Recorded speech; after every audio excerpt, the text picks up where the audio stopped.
One Abdullah ইবনে আব্বাস রাদিয়াল্লাহু তাআলা আনহুমা قال قال رسول الله صلى الله عليه وسلم نعمتان مغبون فيهما كثير من الناس الصحة والفراغ নবীজির সাহাবী হযরত আব্দুল্লাহ ইবনে আব্বাস বলেন আল্লাহর রাসূল বলেন দুইটা নিয়ামত এমন আছে যে দুইটা নিয়ামতে আমার অধিকাংশ মধ্যকাই পড়ে আছে। এর এক নাম্বার হচ্ছে সুস্থতার নিয়ামত। এক নাম্বার কিসের নিয়ামত? সুস্থতা। মানুষ যখন সুস্থ থাকে তো ওই মানুষটা আল্লাহ থেকে খুব দূরে থাকে। সুস্থ অবস্থায় মানুষ ইবাদত করতে চায় না, কিন্তু একটা সময় যখন সে অসুস্থ হয়ে যায়, যখন শুধু মসজিদের আজানটা কানে আসে কিন্তু বিছানা থেকে ওঠার সামর্থ্য থাকে না, তখন শুধু আফসোস করে করে কাঁদে। তখন আফসোস করে করে কাঁদা ছাড়া আর কোনো উপায় নাই। বহুত মানুষ এমন আছে, আজ না কাল নামাজ পড়বো, কাল থেকে নামাজ ধরবো, আর নামাজ ছাড়বো না, এই কাল কাল করতে করতে বিছানায় পড়ে গেছে, আর তার নামাজের সুযোগ হয় না। এবার শুধু মুয়াজ্জিনের আজান শুনে আর চোখের পানি ছেড়ে ছেড়ে কাঁদে। আমাদের একজন বুজুর্গ, ওনার জবান থেকে আমি শুনছি, উনি বলেন আমি এক রোগী দেখতে গেছি, রোগী যেই রোগীকে দেখতে গিয়ে দেখি উনি চেয়ারের মধ্যে বসা, চেয়ারের সম্মুখ পানে রশি দিয়ে বেঁধে রাখা হয়েছে যেন উনি পড়ে না যায়। ওনার খাবার দাবার এই চেয়ারে বসে বসে, ওনার রাতের ঘুম এই চেয়ারে বসে বসে, ওনার দিনের ঘুম এই চেয়ারে বসে বসে, ওনার বাথরুম এস্তেঞ্জা এই চেয়ারে বসে বসে। তো আমি তাকে তার হাল ফুরসি করলাম, তার অবস্থা জিজ্ঞেস করলাম। সে আমাকে জবাব দিয়ে বলল, হুজুর, নিজের দুঃখের কথা বলতে বলতেই সে কান্না শুরু করছে। হুজুর ভাবলেন এতদিন পর্যন্ত চেয়ারে বসে বসে জীবন কাটাইতেছে, এই কষ্টে বোধহয় কাঁদে। সে বলল, হুজুর, আমি যে এতদিন পর্যন্ত চেয়ারে বসে বসে ঘুমাই, বিছানায় পিঠ লাগায়া ঘুমাইতে পারি না, এই কষ্টে আমি কাঁদি না। আমি যে মাথা নিচু করে খাইতে পারি না, এই কষ্টে আমি কাঁদি না। তো কেন কাঁদেন? আমার খাবারের যে টিউব, পাকস্থলীর খাবারের টিউব ব্রাষ্ট হয়ে গেছে, মাথাটা নিচু করলে যা খাই ওগুলো সব আমার নাক মুখ দিয়ে রক্তক্ষরণ হওয়ার সাথে সাথে খাবার বের হয়ে যায়। ডাক্তারের আদেশ আমার মাথা নিচু করা যাবে না, আমাকে বেঁধে রাখা হয়েছে। তবে হুজুর আমি এই কষ্টে কাঁদি না, কয়েক বছর যাবৎ বিছানায় ঘুমাইতে পারি না, এই কষ্টে কাঁদি না। তো কাঁদেন কেন? আমি কাঁদতেছি কয়েকটা বছর যাবৎ আমি মসজিদে গিয়ে আল্লাহর কুদরতি পায়ে মাথাটা নিচু করে সেজদা করতে পারি না, এই একটা কষ্টে আমি কাঁদতেছি। আমার সাথী সঙ্গীরা সবাই মসজিদে যায়, ওখানে গিয়ে আল্লাহকে সেজদা করে, আমি শুধু তাকায় তাকায় দেখি, এছাড়া আর কিচ্ছু করার আমার নাই। এজন্যে সুস্থতা বড় নিয়ামত। সুস্থ অবস্থার ইবাদত আল্লাহর কাছে অনেক প্রিয়, অনেক দামি। সুস্থতা নিয়ামত। এক নম্বর আমরা বুঝলাম বুখারীর এই হাদিস থেকে। দুই নম্বর, অসুস্থতাও নিয়ামত। বলেন মুসলমানের জন্য অসুস্থতা কি? বলেন না সবাই, অসুস্থতা কি? নিয়ামত। হুজুর মুসলমানের জন্য অসুস্থতা নিয়ামত কিভাবে? আল্লাহু আকবার। মুসলিম শরীফের হাদিস, বুখারী শরীফের হাদিস, আম্মা জান আয়েশা থেকে বর্ণিত। কোন মুসলমান যতদিন অসুস্থ থাকে ততদিন তার গুনাহ আল্লাহ ক্ষমা করতে থাকে। বুঝছেন আপনারা? বুঝছেননি? মুসলমান যতদিন অসুস্থ থাকে ততদিন তার গুনাহ কি করা হয়?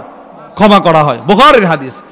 وعن عائشة رضي الله تعالى عنها قالت قال رسول الله صلى الله عليه وسلم ما من مصيبة تصيب المسلم إلا كفر الله بها عن।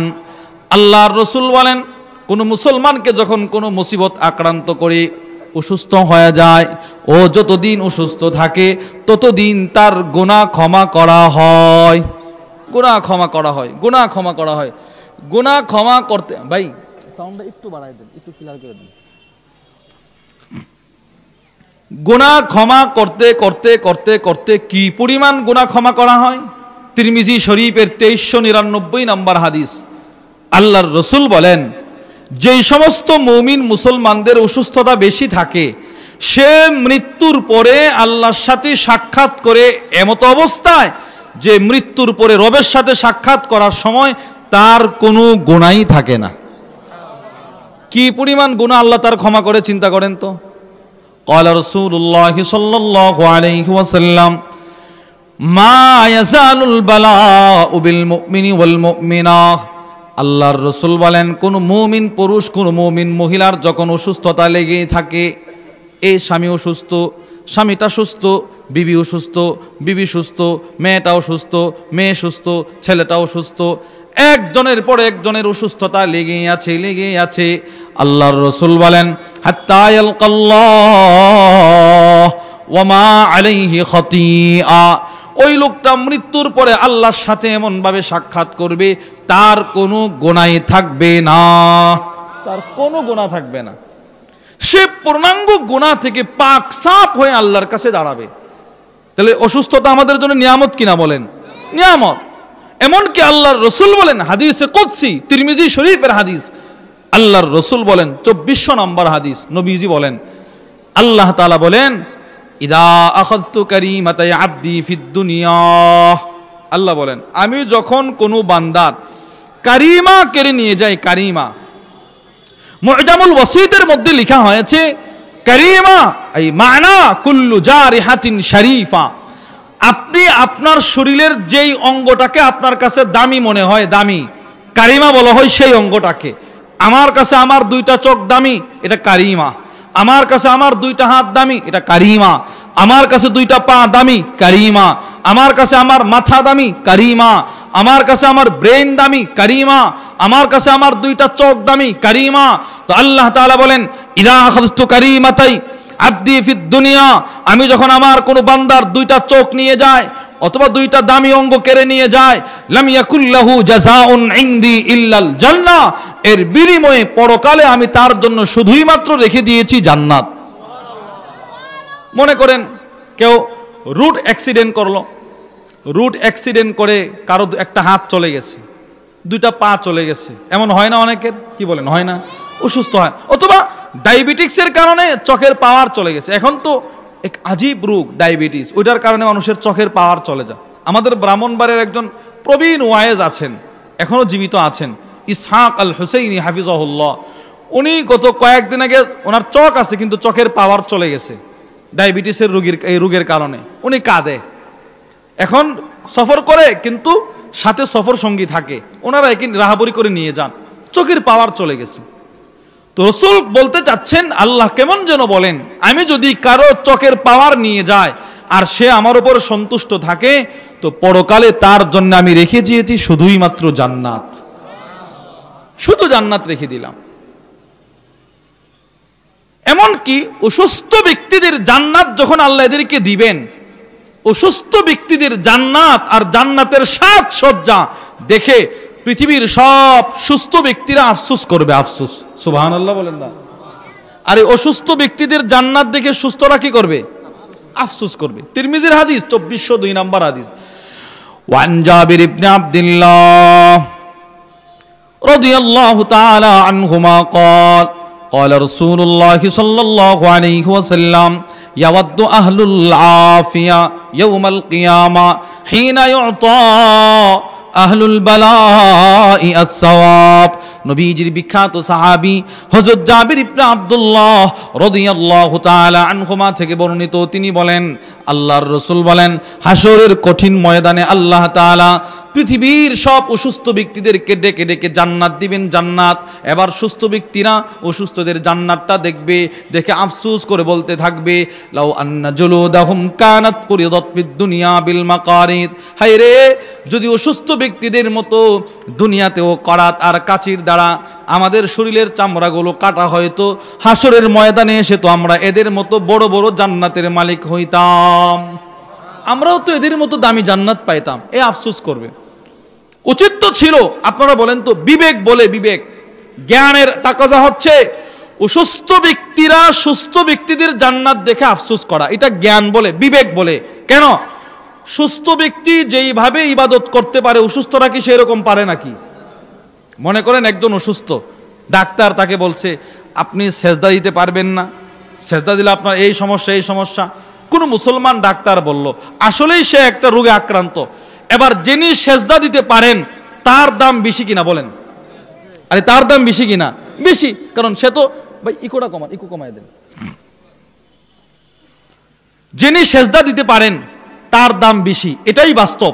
আর যিনি দিতে পারেন না আল্লাহর কাছে তার দাম অল্প। কেন? সে তো আর ওই সেজদা দেওয়ার যোগ্যতা তার নাই, অসুস্থ। তো উচিত তো ছিল অসুস্থ ব্যক্তিরা সুস্থ ব্যক্তিদের জান্নাত দেখে আফসোস করা, কিন্তু আল্লাহর রসুল বলেন সুস্থ ব্যক্তিরা অসুস্থ ব্যক্তিদের জান্নাত দেখে আফসোস করবে।